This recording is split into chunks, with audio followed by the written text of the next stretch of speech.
El objetivo es la producción de materiales pétreos de tamaños distintos clasificados adecuadamente. Se producen a partir de bloques provenientes de cantera obtenidos por voladura o a partir de materiales de yacimientos naturales de ríos o terrenos sedimentarios.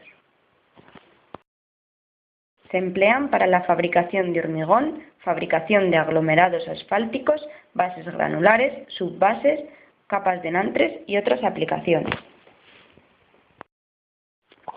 Las etapas básicas por las que pasa el árido para su producción son: la primera es la extracción de rocas mediante perforación, voladura con explosivos o carga con excavadora y pala cargadora, y de graveras naturales, es decir, de áridos secos con excavadora, pala cargadora, bulldozer, y de áridos subacuáticos con dragado y dragalina. La segunda etapa es el transporte. Primero se hace el taqueo del material para que pueda ser transportado y después se transportará mediante camiones, dumper o cinta transportadora. Las siguientes etapas son alimentación, fragmentación, lavado, su clasificación y el almacenamiento interno.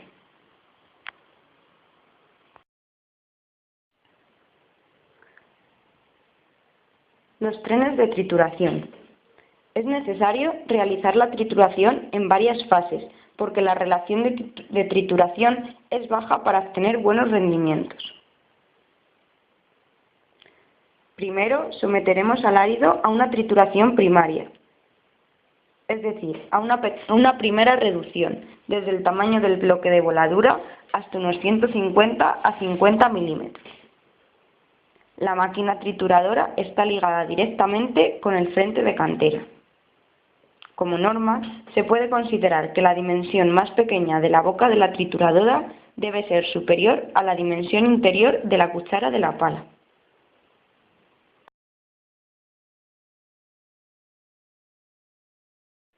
Hay dos tipos de máquinas para la trituración primaria. La primera es la machacadora de mandíbulas. Estas máquinas funcionan por compresión. La rotura del material se produce al ser comprimido entre dos placas, que una es fija y la otra es móvil, animada de un movimiento alternativo. Existe un dispositivo con una placa metálica que funciona a modo de fusible y se rompe para proteger al resto del equipo si se produce un bloqueo. Hay dos tipos principales de machacadoras de mandíbulas: la de doble efecto y la de simple efecto. La de doble efecto posee una mandíbula móvil unida en la parte superior a un eje excéntrico libre, que comunica movimiento de avance y retroceso, acompañado de elevación y giro. El movimiento favorece el avance de los materiales. Esta máquina tritura por compresión y también atrición.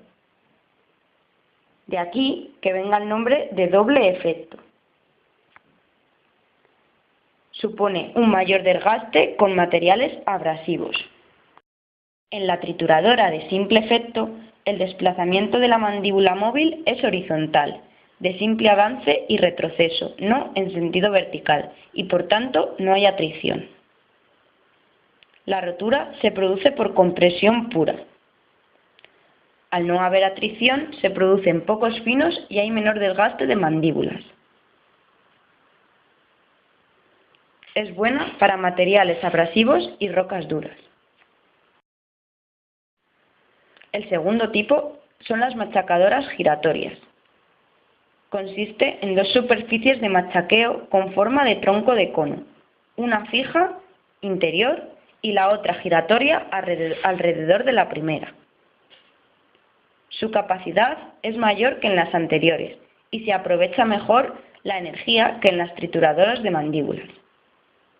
La máquina tritura por compresión y por tanto es útil para materiales muy abrasivos.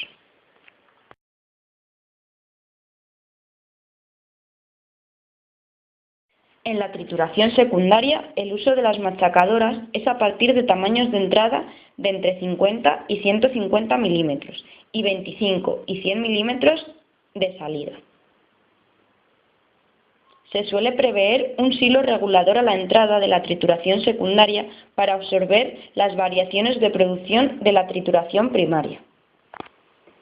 Hay tres tipos principales de máquinas para la trituración secundaria.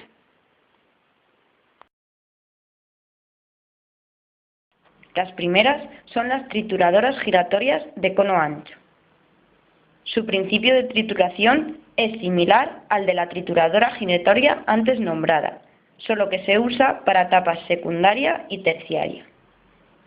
Posee un sistema de regulación hidráulico.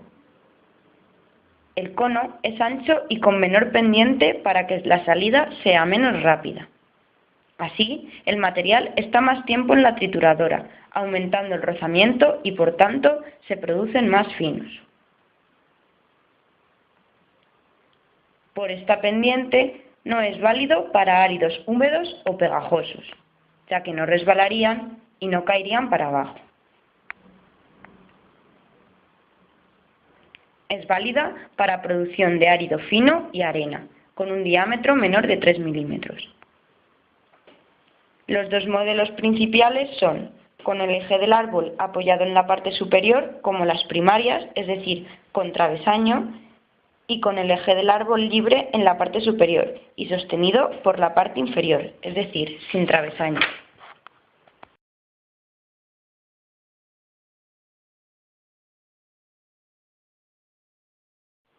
El segundo tipo son los molinos de impacto o de martillos. Sus partes principales son una rampa de alimentación, un rotor, las barras rompedoras y la placa rompedora. El principio de funcionamiento consiste en: las piedras caen por la rampa, que tiene una inclinación regulable, y son impactadas por los martillos, que giran a gran velocidad, a unas 400 a 700 revoluciones por minuto, y son lanzadas contra las barras rompedoras. Estas rebotan y vuelven a ser lanzadas. El material sale entre las aberturas de las barras rompedoras o entre la placa rompedora y el rotor. La regulación se obtiene por la separación entre las barras impulsoras y la placa rompedora. La producción es de un árido fino y arena con mejor rendimiento. Es bueno para molienda de cálice con poca sílice. El segundo tipo es el molino de barras, cilindros o rodillos. Consiste en un cilindro horizontal que gira alrededor de su eje y arrastra en su movimiento un conjunto de barras que se mueven con los materiales a triturar, que se fragmentan por choques y rozamientos. La carga de llenado es la relación entre el volumen aparente ocupado por los elementos trituradores y el volumen total de la cámara del molino. Al aumentar la velocidad de las barras, suben y caen sobre el material.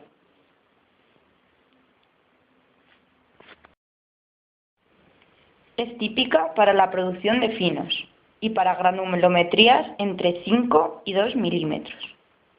También es buena para molienda de rocas duras y quebradizas.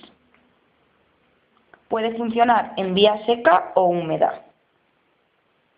En fábricas de cemento se usan molinos de bolas ya que consiguen finuras elevadas.